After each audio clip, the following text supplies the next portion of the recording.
What's going on, everyone? Vampyr Gaming here, and between today and yesterday, we've had some reveals for OP-12. Well, just really more so over this weekend. We've had reveals for OP-12, which is Legacy of the Master, which we hadn't heard too much about, except for it's really a set around Disciple and Student, or well, Disciple and Master, right? And yeah, we had a couple of reveals. We've seen a couple of things, but the most important thing we've had is a Zoro reveal. And then we have the pack art here too, which I think is going to heavily influence what we can take away from this. So we've got Mihawk and we've got Zoro, and historically these arts have made their way onto cards. So it seems as though we can look forward to a Zoro card as well, along with a Mihawk card, possibly leaders, but I don't think we've ever seen a leader art outside of OP-01 having the leader's art on the front. So it will be interesting to see, but we're going to talk about the Zoro leader who has been revealed, and then we will also talk about a few things related to him, my overall thoughts, and possible support that already exists right now. So we'll go ahead and jump in here. So we of course have the new leader, which is Roronoa Zoro. These are scans, or well, rather a photo of a magazine. They like to reveal these in magazines in Japan and kind of get people hyped up, you know, in manga, things like that. So we got Roronoa Zoro. He's a green leader, 5 life, 5,000 power. He has the Supernova and the Straw Hat crew, and he is OP-12 020. So we're gonna get 19 red cards probably. So not a lot of red cards, but his effect is super interesting, and we'll talk about it. But it's Don X3, activate main. Once per turn, if this leader has battled a character during this turn, set this leader as active. Then, for the rest of this turn, this leader cannot attack characters with an original cost of 7 or less. So the big takeaway here is a lot of people are like comparing him to Eustace. This card is infinity better than Eustace. One, you don't have to pay 3. You get to attach 3. And then on top of that, you don't have to pitch a card. So he gets to swing 8, or he can swing 15-15 automatically. Now, one thing to note too, if you block, it counts as having battled this character having battled. So blocking enables him to swing and set himself as active once again, which is incredibly powerful. So if he has battled the character, he gets to restand, but it's only 7 or less. So we're, especially Blue Purple Luffy, are in heavy big drop formats. You can go 15 into one and 15 into another, or 15 into the same body if you really want to, which Eustace could never do. So you're losing 0 card value. You can go after 2 big bodies depending on where your opponent is at in the game, and you could clear 2 big drops, which you could never do with Tendon. You could potentially clear 2 giant bodies that are oppressing you in a way you never could have before, which I find fascinating, and I think that is the true power of this leader, because swinging 15, but let alone swinging twice on 2 big bodies, clearing those out, especially if your opponent is down bad on resources at that point, can just shift the whole game. So this, and by itself, is so strong, and we'll talk a little bit more about that, but I'm a big fan of this leader ability, and I think a lot of people aren't giving it the love and credit that it deserves, because you of course have leaders like Bonnie who have just a great evergreen ability. I think this gives us just a little bit more on that aggro side, and we get all the bonus of being a Supernova, same as Bonnie. So let's take a look at the upcoming support. We've got Kuishiro. He is a 2-cost 1K, 1,000 counter, and he's East Blue, and then the Shimotsuki Village. If one of your 5-cost or lower slash characters, other than this character, were to be KO'd by an opponent's effect, you may instead rest this card.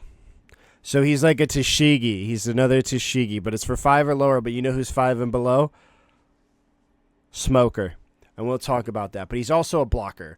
So he's kind of like a discount Rosinante. Another Rosinante almost. Because like Rosinante will protect your rested, but this will just protect your regular ones, but at the cost of it being 5 or lower. And then we also have Kuina, RIP. If you know, you know. Green character. What do you mean that's not Tashigi? 4 cost, 1,000 power, plus 1,000 counter. Activate main, you may rest this character, rest up to one of your opponent's characters with an original cost of 4 or less. Then attach 3 rested to one of your Roronoa Zoro leaders. I think this card is really strong in a format where people play 4 costs or less, because then they go for, you play this, you get to rest that body, and then you're going to go 8 into it, possibly clearing it. And then if you do, great. If not, you get cards and you get to swing into it again. Or you swing into it. No, you can't swing into it again because Zoro ability. So if they counter out, you know, it is what it is, but you get free cards, then you hit them in the face. And if they give you the body, great. And then you get to have this as like a pseudo counter. Or you can even just let this sit there and you can bank that for another turn when you play your curve if you really want to, but I think it's just best on the turn that it's played. But I think this card is pretty solid, and it is a slash type.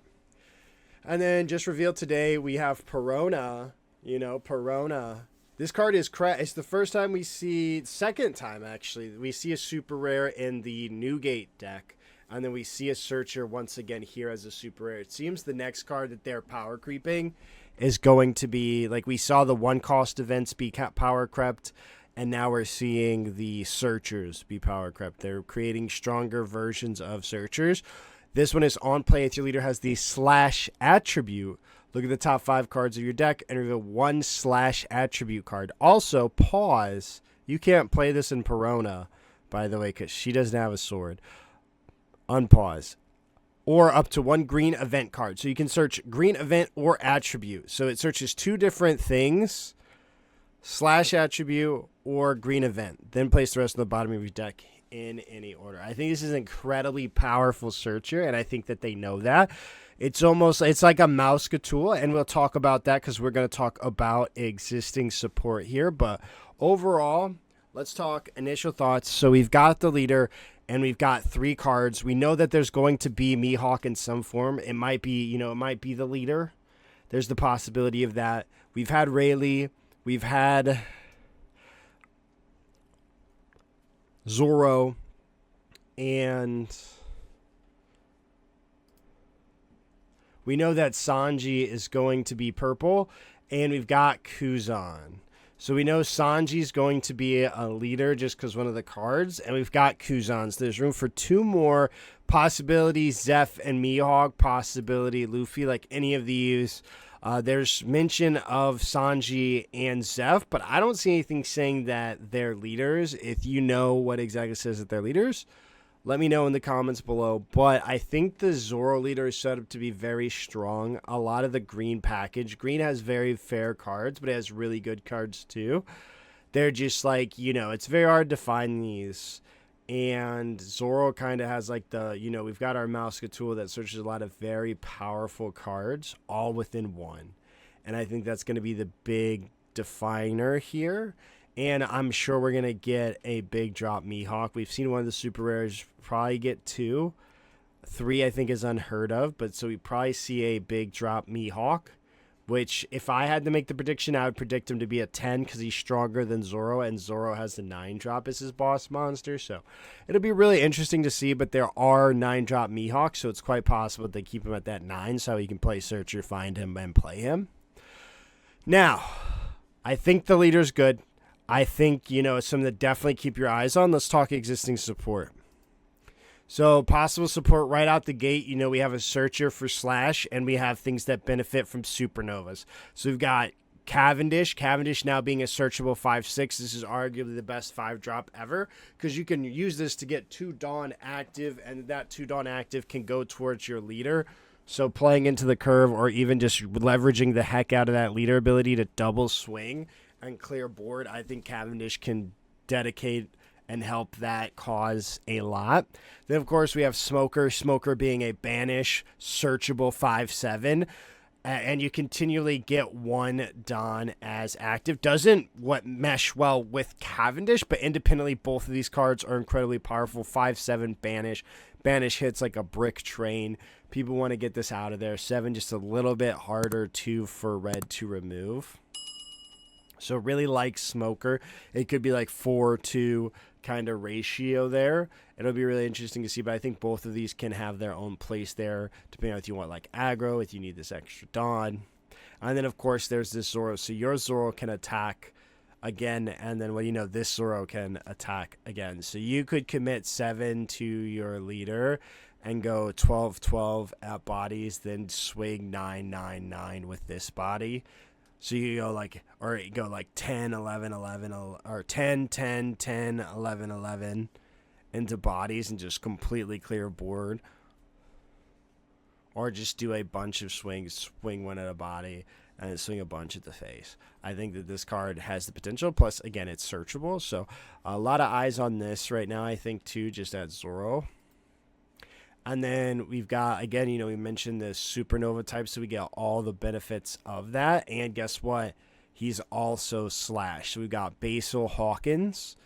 Once per turn, if you'd be removed, you may rest one of your opponent's characters instead. So an incredibly sticky body with a 7k block, which can go a very long way and just contribute to both aggression and defense as needed. So really like this. I think he may have a place. I know he kind of fell out of favor in Bonnie a bit, but maybe he'll have a place in Zoro. Then, of course, we kind of just have like the film package here showing Brook, of course, slash searchable. So if you want to play like film something, there may be an overlap where you're playing film and this Nami searcher. This Nami comes out in EBL1, but is essentially a Straw Hat searcher. So depending which direction the support for Zoro takes, it seems to be from his past so far.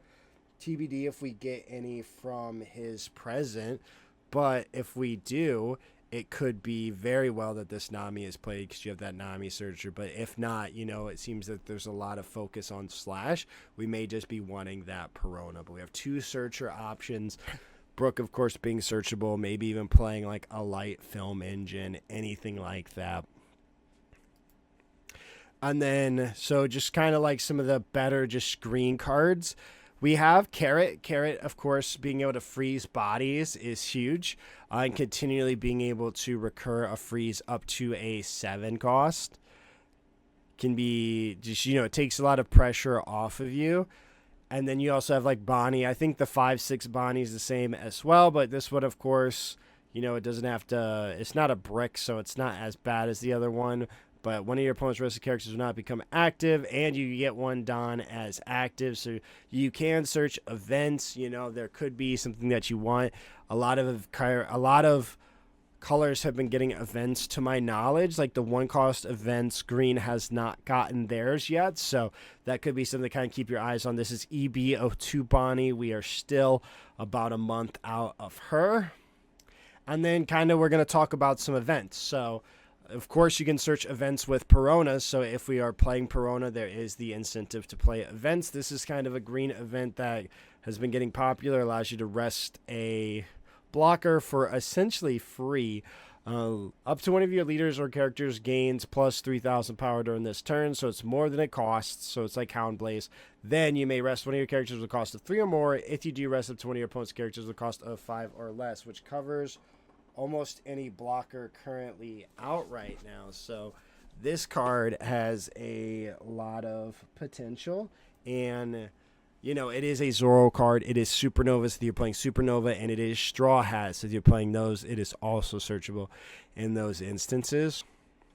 And then some other events, right? So I think that because these become searchable, they become a lot better.